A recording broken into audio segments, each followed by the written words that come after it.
Falar sobre o Cristo Encantado, né? Estive lá ontem, Encantado da Cidade da minha mãe. Mas tu foi o quê? De asa delta? Eu queria ter ido de paramotor, mas me proibiram.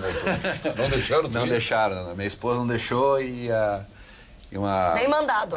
Não deixou decolar porque ia atrapalhar lá e de fato ia atrapalhar, então acabei não fazendo lá. Até passou um helicóptero e atrapalhou, então até ficou constatado que de fato não ia ser legal. Mas vontade eu tive de fazer, mas até antes, mas enfim, acabou que acabei não fazendo. Mas tem 2 voos que eu fiz lá de paramotor mostrando como estava o antes e o durante. E agora cabe um para fazer o depois, mostrar como é que foi toda a intervenção feita lá de maneira voluntária pelos cidadãos lá que realmente, de fato, que trabalharam pelo evento. Até recentemente eu passei por Aparecida numa ida para Brasília de carro e falta um santuário ali Encantado para continuar desenvolvendo também essa questão da peregrinação, as pessoas irem visitar o Cristo Encantado, que é um diferencial da cidade, é um fato. Existem muitas outras cidades, inclusive no Rio Grande do Sul, que têm Cristos.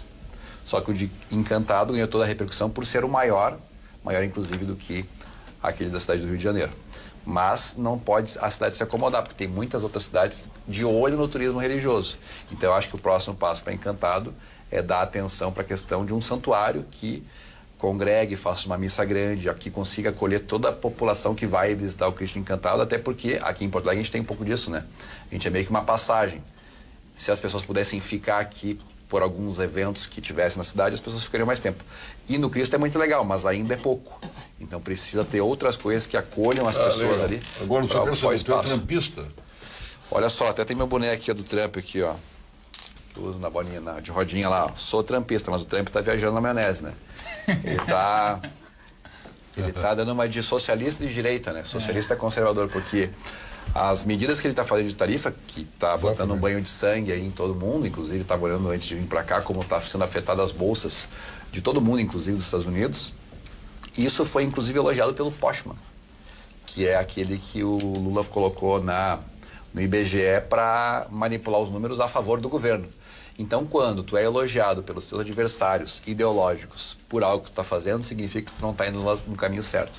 Eu já tinha as minhas divergências com o Trump no que se diz respeito à questão do ataque da Rússia à Ucrânia. Entendo que o Brasil, no primeiro momento, tinha que ficar pisando em ovos para não perder o acesso aos fertilizantes, que era importante para a nossa agricultura.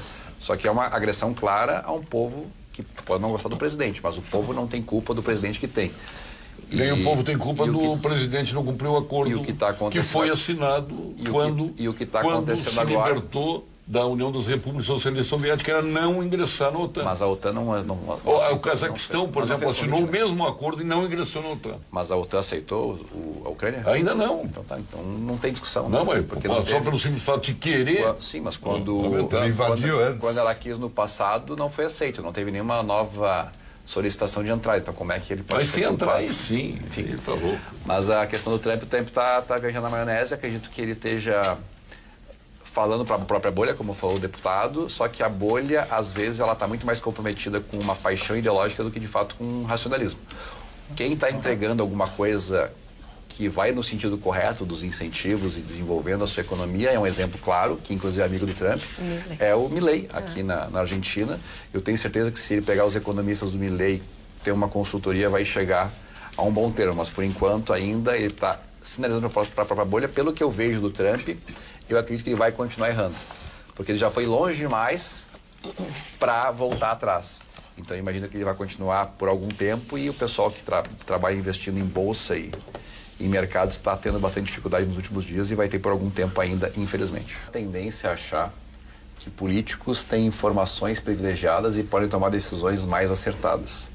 Conhecendo os políticos que a gente conhece, geralmente isso não é verdade. Geralmente é uma sinalização de virtude para um público, e sabendo que o Trump ele foi retirado do poder lá por todos os problemas que tiveram na eleição, e eu tendo a entender que ele está sinalizando para um público muito mais ideológico do que de fato pragmático. Está jogando para a bolha dele. Sim, mas aí que tá jogando para a bolha. Só que isso faz sentido do ponto de vista econômico? Aparentemente não, porque só vê os países que conseguem se desenvolver, só aqueles que se conectam mais e desfazem ineficiências econômicas. Todo o imposto, na verdade, ele acaba distorcendo a informação dessa sinapse de cadeia de trabalho. E ele está impondo a todos. Ele falou sobre tarifas recíprocas, só que isso não é verdade. Por quê? Porque se tu for olhar o índice que ele colocou em cada país, não é aquilo que o outro país aplica nele próprio, mas sim a balança comercial. Claro. Ele está tentando resolver o problema do déficit fiscal do país dele, impondo de maneira até retaliatória para países que querem contribuir com ele, como, por exemplo, só a leva Argentina diamante para ele, não sai. E daí que tá, por que qualquer país... Ele quer PIB versus PIB. Só que ele daí... quer ter uma vantagem. Só que se eu pago por algo, é porque eu prefiro algo do que o dinheiro. Então, na verdade, nessa salada de fruta econômica que acaba acontecendo no comércio global, todo mundo acaba mais rico, porque eles preferem os bens do que o dinheiro. E quando ele impõe um fator de distorção desse mercado, na verdade, ele acaba impedindo o comércio. Aconteceu isso com as blusinhas da Shopee, que está até falindo agora o correio. Por quê? Porque não é que agora as pessoas vão comprar do Brasil, elas não vão comprar. Não vai ter uma compra, não vai ter uma venda e não vai ter imposto. Então, na verdade, acaba sendo muito mais prejudicial do que na prática a questão benéfico.